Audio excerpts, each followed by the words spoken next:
नमस्ते everyone, Monika astrology में आपका बहुत-बहुत स्वागत है। आज हम चर्चा करने जा रहे हैं वार्षिक राशि फल की और सिंह लग्न की। तो सिंह लग्न वालों के लिए ये पूरा ही वर्ष किस प्रकार की परिस्थिति लेकर आ रहा है और कैसे हमें पूरे ही वर्ष को प्लान करना है, ये हम आज जानने की कोशिश करेंगे।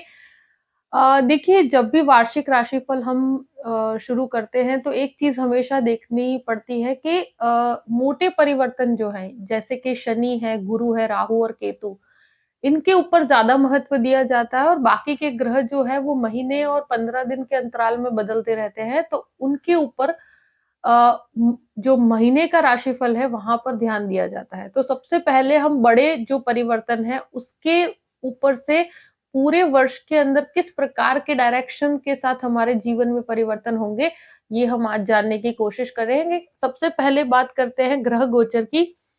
शनि 17 जनवरी को कुंभ राशि में प्रवेश कर रहे हैं, जो एक बहुत बड़ा बदलाव है।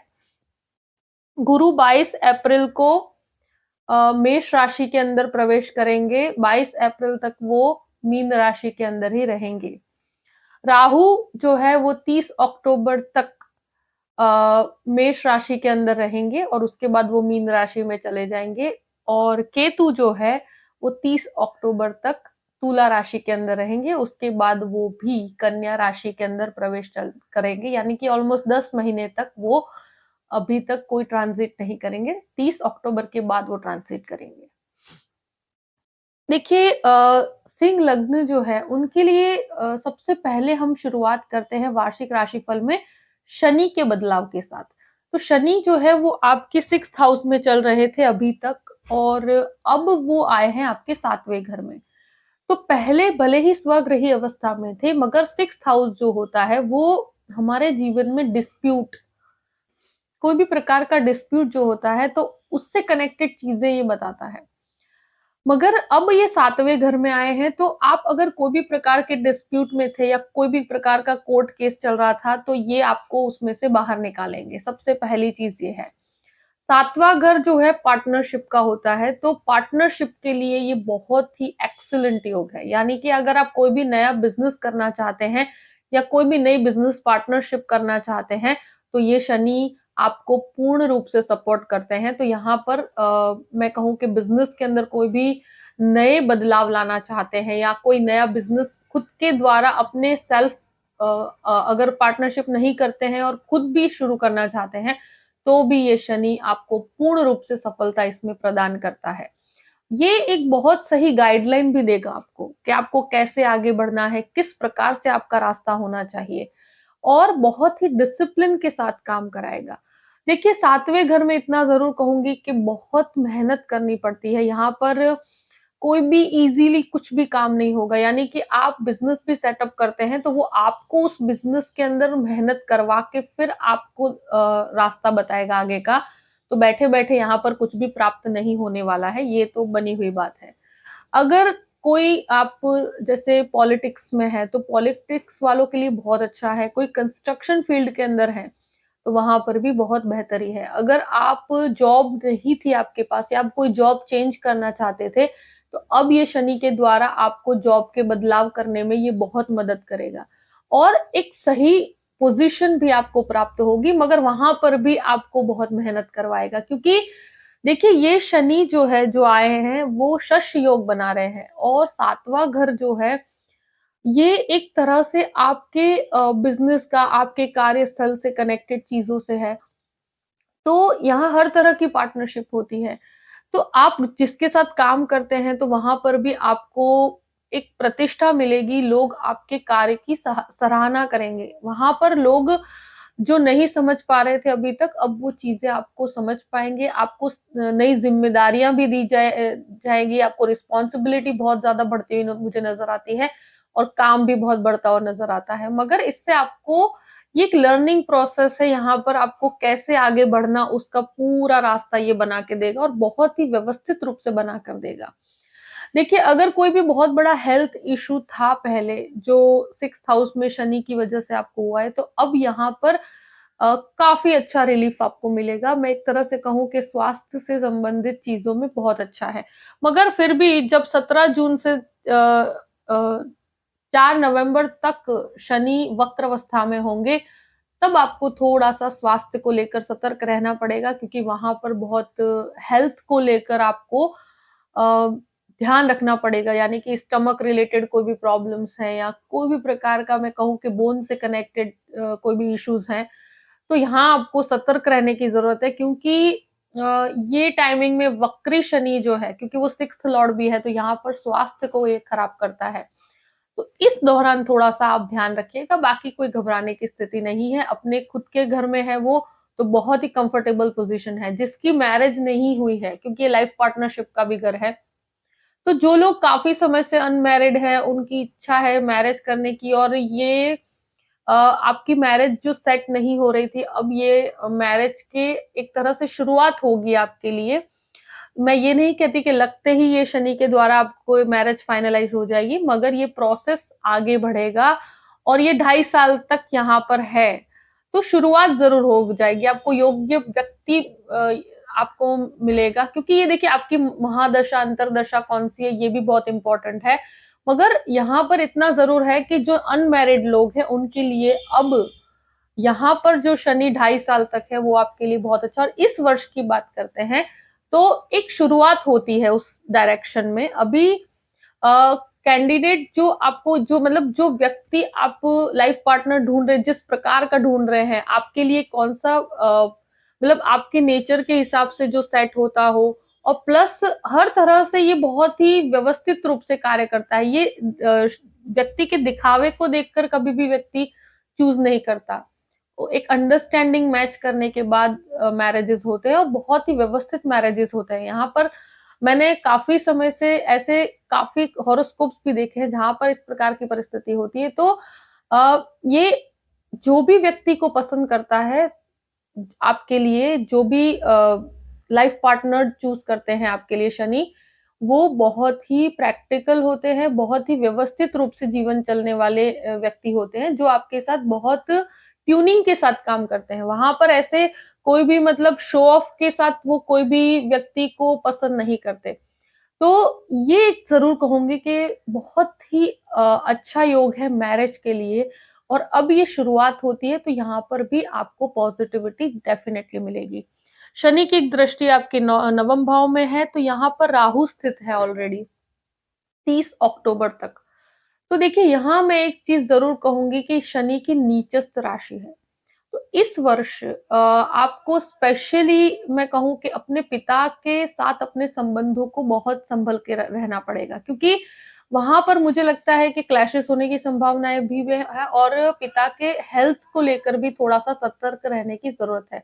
उनके बिजनेस में भी कुछ प्रॉब्लम्स हो सकती है, अगर वो जॉब करते हैं तो जॉब में भी प्रॉब्लम्स हो सकती है, जो भी है। मगर फादर के स्वास्थ्य को लेकर अगर कोई भी ऑपरेशन की स्थिति आती है, या कोई भी बड़ी संभावनाएं ऐसी क्रिएट होती है, तो आपको थोड़ा-सा प्रॉपर ट्रीटमेंट लेना चाहिए, और एकदम से नहीं कोई डिसीज़न लेना है। यहाँ पर डिसीज़न लेने के लिए आपको 2 से 3 जन की एडवाइस लेकर डिसीज़न लेना है। मुझे लगता है उनके स्वास्थ्य को लेकर थोड़ा-सा सतर्क रहने की ज़रूरत है, और स्पेशली 22 अप्रैल से 30 अक्टूबर के बीच में ज़्यादा सतर्क रहना है। 30 अक्टूबर के बाद राहु यहाँ से हट जाएँगे, तो फिर आपको काफ़ी रिलीफ़ महसूस होगा।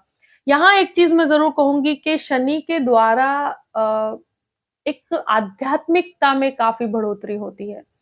शनि की एक दृष्टि आपके लग्न पर है, तो देखिए लग्न जो है वो सिंह लग्न है। सिंह राशि बिल्कुल कंफर्ट ज़ोन में नहीं आती शनि के, मगर ये दृष्टि पड़ने की वजह से अ, एक इतना ज़रूर कहूँगी कि आप में डिसिप्लिन बहुत आ जाएगा, और दूसरी चीज़, आप कोई भी चीज़ को प्लान करके आप आगे बढ़ेंगे, ऐसे ही नहीं आगे बढ़ेंगे।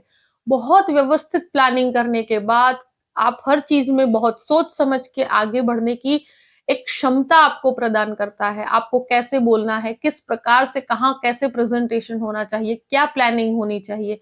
तो यहाँ ये एक पॉजिटिव साइड कहूँगी। नेगेटिव साइड ये है कि ये बहुत विचारशील बना देता है, और संघर्ष बहुत बढ़ा देता है।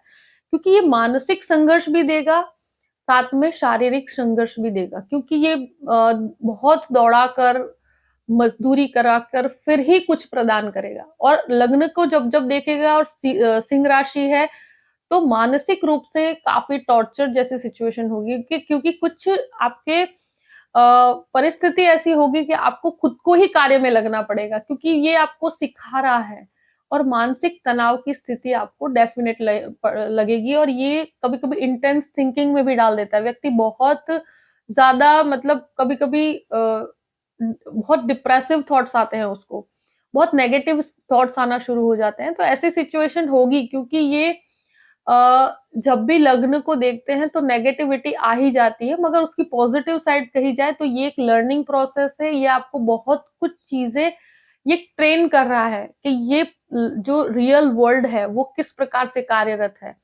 और आपको लोगों के साथ क्योंकि काफ़ी जो दिखावे की जो लाइफ़ होती है ना, उसमें से ये बाहर निकाल के आपको रियल लाइफ़ दिखाएगा। तो ये एक प्रोसेस का जब भी आपको सामना करना पड़ता है, तो वहाँ पर तकलीफ तो होती ही है।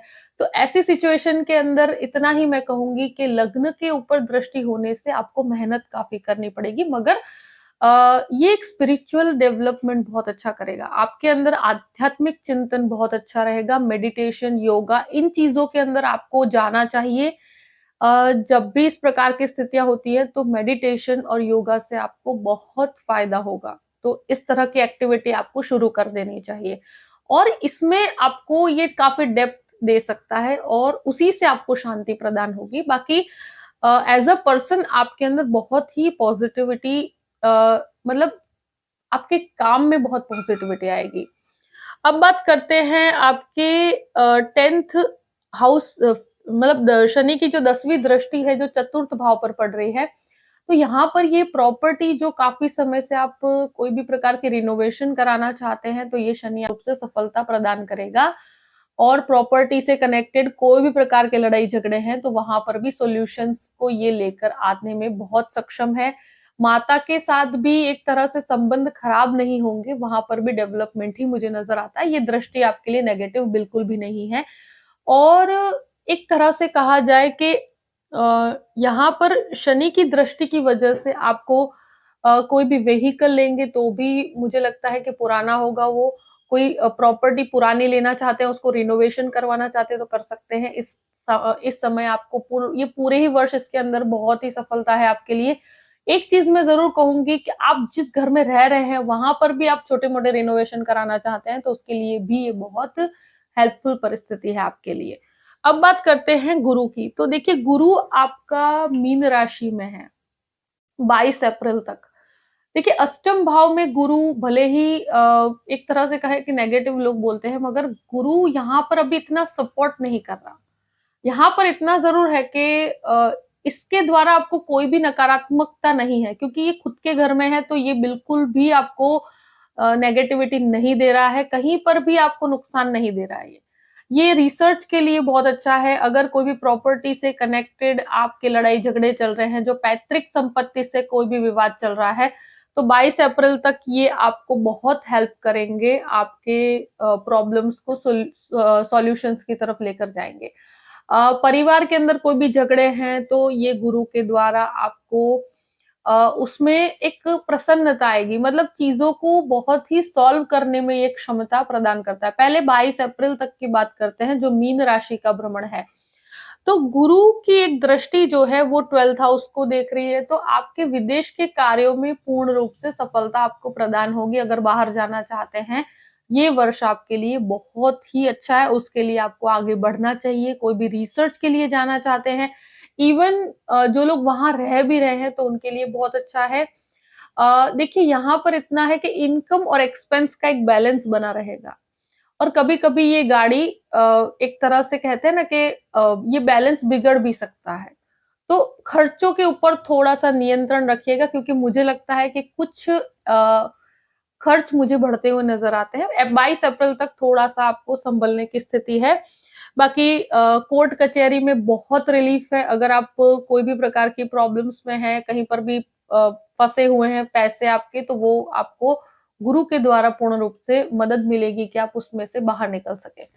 गुरु की दृष्टि जो 2nd हाउस पे पड़ रही है 22 अप्रैल तक, तो वो आपके घर में एक तरह से कहूँ कि प्रसन्नता लेके आएगी। आपके फैमिली मेंबर्स में कोई डिस्प्यूट थे तो उसे सॉल्व करने में मदद करेगी। स्पीच काफ़ी स्ट्रॉन्ग होगी, जो आपकी वाणी के अंदर है बहुत ही एक काफ़ी डिसिप्लिन आएगा वाणी में, आपको कैसे, कहाँ, कितना बोलना है, ये चीज़ों में काफ़ी आप में डेवलपमेंट होगा। और एक तरह से कहूँ कि फैमिली के अंदर अ, अच्छे कार्य होंगे, कुछ मांगलिक कार्य भी हो सकते हैं, सेविंग्स जो है, आपकी बहुत अच्छी रहेगी। 22 अप्रैल तक मैं कहूँ कि गुरु सेविंग्स बहुत ज़्यादा नहीं बढ़ाएगा, मगर इतना ज़रूर है कि बैलेंस करके रखेगा इनकम और एक्सपेंस के बीच का। यहाँ पर बहुत ज़्यादा पैसे आते हुए मुझे नज़र नहीं आते, क्योंकि यहाँ पर क्या है कि आप अनएक्सपेक्टेडली बहुत ज़्यादा नहीं कह सकती, मगर इतना ज़रूर है कि आपके कार्य में आपको बहुत अच्छी संपन्नता प्राप्त होगी। सेविंग्स जो हैं उसमें बढ़ोतरी ग्रेजुअली होगी, मगर कोई नुकसान होने की परिस्थिति यहाँ पर नहीं है। और 22 अप्रैल तक मैं कहूँ कि ये गुरु की पूर्ण रूप से आपको सपोर्ट है। गुरु का एक दृष्टि जो चतुर्थ भाव पर पड़ती है, शनि की भी दृष्टि है और गुरु की भी दृष्टि है। तो ये एक तरह से मैं कहूँ कि बहुत पॉजिटिव समय है, अगर प्रॉपर्टी लेना चाहते हैं या प्रॉपर्टी खरीदना चाहते हैं तो 22 अप्रैल तक रिनोवेशंस करवाना चाहते हैं, कोई पुरानी प्रॉपर्टी भी लेना चाहते हैं, तो भी बहुत अच्छी सफलता आपको प्राप्त होगी। अगर कोई डिसीजंस नहीं ले पाए हैं, अगर पैतृक संपत्ति का कोई विवाद है, तो वहां पर भी आपको सफलता मिलेगी। देखिए आपकी कौन सी दशा अंतरदशा चल रही है, वो ज्यादा इंपॉर्टेंट है, क्योंकि पर्सनल चार्ट आपका वो है। मगर ये एक बहुत स्ट्रॉन्ग पोजीशन मैं कहूंगी। अब बात करते हैं गुरु का परिवर्तन 22 अप्रैल के बाद जैसे ही मेष राशि में होगा, गुरु चांडाल दोष बनेगा और यहाँ पर शनि की नीचस्थ दृष्टि भी है। तो मैं इतना जरूर कहूंगी कि 22 अप्रैल से 30 अक्टूबर के बीच के समय में पिता के स्वास्थ्य का बहुत ध्यान रखना पड़ेगा। पिता के बिजनेस में कुछ प्रॉब्लम्स आ सकती है, फादर से कनेक्टेड कुछ प्रॉब्लम्स है, तो थोड़ा आपको वहां पर सतर्क रहना पड़ेगा। कोई भी ऑपरेशन है, कोई बड़े डिसीजंस हैं, अगर उनके बिजनेस में कोई भी प्रकार के बड़े जंप या कोई भी पार्टनरशिप वो करते हैं, तो वहां थोड़ा आपको सतर्क रहना चाहिए। और उनसे कनेक्टेड कोई भी इश्यूज है, हेल्थ इश्यूज मुझे नजर आते हैं, तो उसको लेकर आपको थोड़ा-सा सतर्क रहने की ज़रूरत है। यहाँ पर इतना ज़रूर है कि गुरु चांडाल दोष की वजह से बहुत बड़े नुकसान मुझे नज़र नहीं आते आपको। यहाँ टीचिंग के अंदर आप अगर बाहर जाना चाहते हैं, विदेश योग बहुत अच्छा बन रहा है यहाँ पे। आप हायर एजुकेशन में पीएचडी करना चाहते हैं, मास्टर्स करना चाहते हैं, तो मैं कहूँ कि ये टाइम बहुत एक्सीलेंट है। जैसे ही अप्रैल निकलता है, यानी कि 22 अप्रैल के बाद का समय है, तो जो लोगों को हायर एजुकेशन काफी समय से सोच रहे हैं कि इसमें आगे बढ़ना है, ये करना है, तो कर लीजिए, बहुत ही एक्सीलेंट योग बन रहा है। और जो स्टूडेंट वीजा के साथ बाहर जाने की कोशिश कर रहे हैं, उनके लिए बहुत ही एक्सीलेंट समय है और उनको ये करना ही चाहिए। यहाँ पर ये चांडाल दोष आपके लिए पॉजिटिविटी लेकर आ रहा है और आध्यात्मिकता में बहुत बढ़ोतरी है, क्योंकि शनि की भी दृष्टि यहाँ पर है, गुरु यहाँ पर स्थित है, तो ये दोनों की भी इफेक्ट तो रहेगी ना रहे। तो ये एक आपके अंदर स्पिरिचुअली काफी कहते हैं ना कि बदलाव लेकर आएगा। ओरिजिनली आपको पता चलेगा कि आपको कौन से पाथ पे चलना है, किस प्रकार से आपको स्पिरिचुअलिज्म को फॉलो करना है। आध्यात्मिक यात्राएं करवाएगा, प्लस ये गुरु के आने की वजह से एक तरह से स्पिरिचुअली आपकी यात्राएं ज्यादा रहेगी, वो घूमने वाली यात्राएं नहीं होगी। ज्यादातर मुझे लगता है कि स्पिरिचुअल यात्राएं रहेगी और इस समय में यात्रा करना भी चाहिए आपको, बहुत अच्छा है। मगर यही है कि फादर के हेल्थ को लेकर थोड़ा सा संपन्नता जैसी चाहिए वैसी नहीं है। एक से दो जन की एडवाइस लेकर आगे बढ़िएगा। दूसरी चीज, यहाँ गुरु होने की वजह से और राहु की और शनि की नीचस्थ दृष्टि, तो इसकी वजह से कभी कभी भाग्य में थोड़ा सा अवरोध आपको महसूस होगा। भाग्य में थोड़ा सा कहते हैं ना कि कमी आएगी किसी भी पॉइंट ऑफ व्यू में। कभी कभी कोई भी जगह पर आपको वेटिंग में रखा जाए, क्योंकि शनि की दृष्टि है, तो कहीं पर आपको डिले का सामना करना पड़े, थोड़ा सा एक दो रिजेक्शन आ सकते हैं, मगर ये कार्य करेगा जरूर आपके लिए। तो क्योंकि यहाँ राहु की वजह से आपको थोड़ी सी बाधा जरूर आएगी, मगर ये कार्य में सफलता बहुत अच्छी है आपको। और कोई भी उच्च स्तरीय अगर आप एजुकेशन लेना चाहते हैं लॉ में, टीचिंग फील्ड में, लिटरेचर में, इन सब गुरु की जो दृष्टि है आपके लग्न पे पड़ती है, तो ये डिसीजंस बहुत प्रॉपर हो पाएंगे। गुरु के द्वारा आपके अंदर, कहते हैं ना, हायर अथॉरिटीज के साथ कैसे डील करना, बिजनेस को कैसे आगे बढ़ाना और किस प्रकार से आगे बढ़ाना, उसके लिए हेल्पफुल है। गुरु की दृष्टि आपके तृतीय भाव पर है, ट्रांसफर्स करवाएगा, ये आपको ट्रैवलिंग करवाएगा, आप जो भी जॉब में है तो जॉब के अंदर नई अपॉर्चुनिटीज क्रिएट करेंगे, और प्लस यहाँ परिवर्तन का एक बहुत अच्छा समय है। मुझे लगता है कि अगर कोई भी बड़ा बदलाव जॉब के अंदर आपको नई अपॉर्चुनिटी मिलती है तो आपको एक्सेप्ट करना चाहिए। ये जॉब के अंदर अगर बदलाव नहीं करते हैं तो ट्रैवलिंग तो बहुत ही करवाएगा। तो ये गुरु से आपको बहुत नई-नई चीजें सीखने को मिलेगी, नई-नई भाषाएं सीखने को मिलेगी, लिटरेचर, और आपको पढ़ने में काफी इंटरेस्ट बढ़ेगा। आप सेल्फ एजुकेट करने की कोशिश करेंगे खुद को। गुरु के द्वारा एक बहुत ही एक्सीलेंट दृष्टि पांचवें घर को प्रदान होती है। तो मैं इतना जरूर कहूंगी कि पांचवें घर के ऊपर स्टूडेंट्स के लिए तो बहुत ही एक्सीलेंट योग है। 22 अप्रैल के बाद स्टूडेंट के लिए बेहतरीन समय है, और 30 अक्टूबर के बाद जैसे ही राहु यहाँ से हटते हैं तो और भी एक्सीलेंट समय रहेगा, क्योंकि गुरु फिर पूर्ण रूप से अकेले यहाँ पर रहेंगे, और पंचम भाव का अधिपति नवम भाव में, ये जो कहते हैं ना कि बहुत बड़ी बड़ी जो डिग्रीज हम लेते हैं, पीएचडी है या मास्टर्स है या डॉक्टर्स है, तो इस प्रकार की डिग्रियां प्राप्त करने के लिए बहुत अच्छा समय है, और फिर कोई अवरोध भी नहीं है। तो एक तरह से कहा जाए कि 22 अप्रैल के बाद आप इस प्रकार के हर कार्य के अंदर, जो भी स्टूडेंट्स हैं और उनको जैसे आईएएस की एग्जाम दे रहे हैं, आईपीएस की एग्जाम दे रहे हैं, या कोई भी प्रकार का मैं कहूँ कि जो डिफेंस में जाना चाहते हैं, तो उनके लिए बहुत अच्छा है, और एजुकेशन के अंदर बहुत बड़ी सफलता मुझे मिलती हुई नजर आती है। यहाँ पर कहूँ कि जो भी लव मैरिज करना चाहते हैं, तो यहाँ गुरु राहु का एक जो चांडाल दोष बनेगा, तो ये 22 अप्रैल से 30 अक्टूबर तक के बीच का समय थोड़ा डिस्टर्बिंग है। वहां पर डिस्प्यूट हो सकते हैं, कुछ लोग जैसे बहुत बड़े डिसीजंस जल्दबाजी में ले लेते हैं, तो संबंधों को थोड़ा समय देने की जरूरत है। यहाँ पर मुझे लगता है कि कोई भी रिलेशनशिप है वो अगर 1-2 महीने में डेवलप होता है और तुरंत आप जैसे इंटरकास्ट मैरिज करते हैं या इस प्रकार की स्थितियां, तो थोड़ा सा जल्दबाजी मत कीजिएगा, उसके अंदर गलती होने की संभावनाएं ज्यादा है। तो कोई भी रिलेशनशिप है तो उसको थोड़ा समय दीजिए, क्योंकि यहाँ पर मुझे लगता है कि उतावलेपन में अगर 2-3 महीने में कोई रिलेशनशिप डेवलप होता है और मैरिज करते हैं, तो वहां थोड़ा सा आपको फिर प्रॉब्लम्स आएगी, और वहां पर थोड़ा डिस्टर्बिंग रहेगा, और स्टूडेंट्स को भी इस प्रकार की स्थिति से दूर रहना चाहिए। तो उनके लिए एक्सीलेंट समय है। थोड़ा देखिए, पहले से आपको पता है कि इस प्रकार की स्थिति हो सकती है, तो वहां पर थोड़ा सतर्क रहने की जरूरत है। बाकी शेयर मार्केट की बात की जाए, तो देखिए शेयर मार्केट के लिए 22 अप्रैल से पहले का समय जो है वो भी काफी अच्छा है, क्योंकि एक तरह के अष्टम भाव से भी हम ये प्रकार की परिस्थितियां देखते हैं जो आपके सेकंड हाउस को देखती है।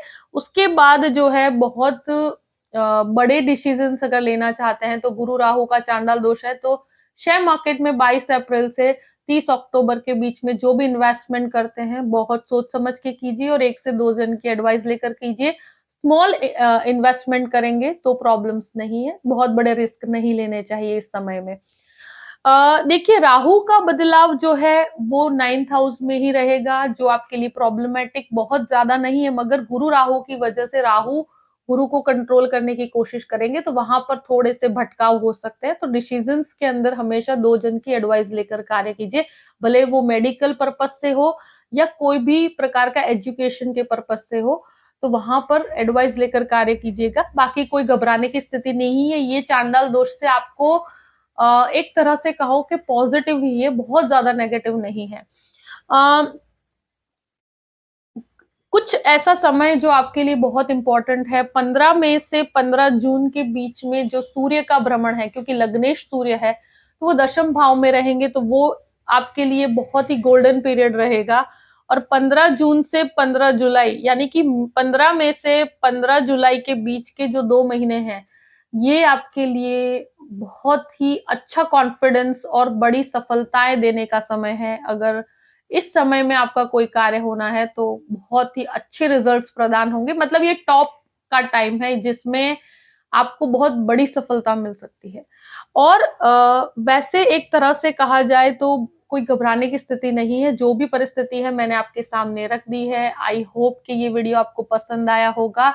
पसंद आए तो लाइक भी कीजिएगा और सब्सक्राइब भी कीजिएगा। अगर आप मुझसे कंसल्टेशन लेना चाहते हैं तो डिस्क्रिप्शन बॉक्स में मैंने अपना ईमेल आईडी दिया हुआ है, astrologymonica@gmail.com। आप उस पे मेल कर सकते हैं। मैं आपको पूरी ही जानकारी प्रदान करूंगी कि कैसे मुझसे कांटेक्ट किया जाए और कैसे मुझसे कंसल्टेशन लिया जाए। अपनी परिस्थितियों को ध्यान में रखते हुए अपने पूरे ही वर्ष को प्लान कीजिए और हमेशा खुश रहिए। Thank you so much. जय श्री कृष्ण।